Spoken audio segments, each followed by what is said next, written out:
விருதுநகர் காங்கிரஸ் வேட்பாளர் மாணிக்கம் தாகூர் திருமங்கலம் சட்டமன்ற தொகுதிக்குட்பட்ட உச்சப்பட்டி, கப்பலூர் உள்ளிட்ட கிராமங்களில் தீவிர வாக்கு சேகரிப்பில் ஈடுபட்டார். அவருடன் திமுக புறநகர் தெற்கு மாவட்ட செயலாளர் மணிமாறன், காங்கிரஸ் மாவட்ட தலைவர் அம்மாப்பட்டி பாண்டியன் உள்ளிட்ட கட்சி நிர்வாகிகளும் திறந்த வாகனத்தில் சென்று ஆதரவு திரட்டினர்.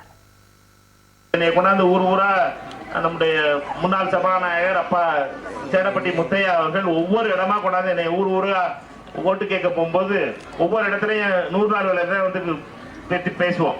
அப்ப 50 ரூபா கொடுத்தாங்க. எவ்வளவு கையில கொடுத்தாங்க? அப்ப யாரெல்லாம் பார்த்தா 100 நாள் வேலை எல்லாருமே பாத்தீங்க. சரி, அப்ப கையிலே கொடுத்தாங்க. இப்ப என்னன்னா பேங்க் போய் சொல்றாங்க, போட்டோ காலையில் எடுப்போம்ங்கிறாங்க, மத்தியானம் ஒரு போட்டோ எடுப்போம்ங்கிறாங்க. எடுக்கிறாங்கல்ல, கையிலே காசு கொடுக்கணுமா வேணாமா? கொடுக்கணும். கொடுக்கணும்னா என்ன பண்ணணும்? கை சின்னத்துக்கு ஓட்டு போடணும், ராகுல் காந்தி பிரதமர் ஆகணும். இதையும் தமிழ்நாட்டுடைய முதலமைச்சர் அண்ணன் ஸ்டாலின் சொல்லியிருக்காரு. செய்திகளை உடனுக்குடன் தெரிந்து கொள்ள உடனே சப்ஸ்கிரைப் பண்ணுங்க.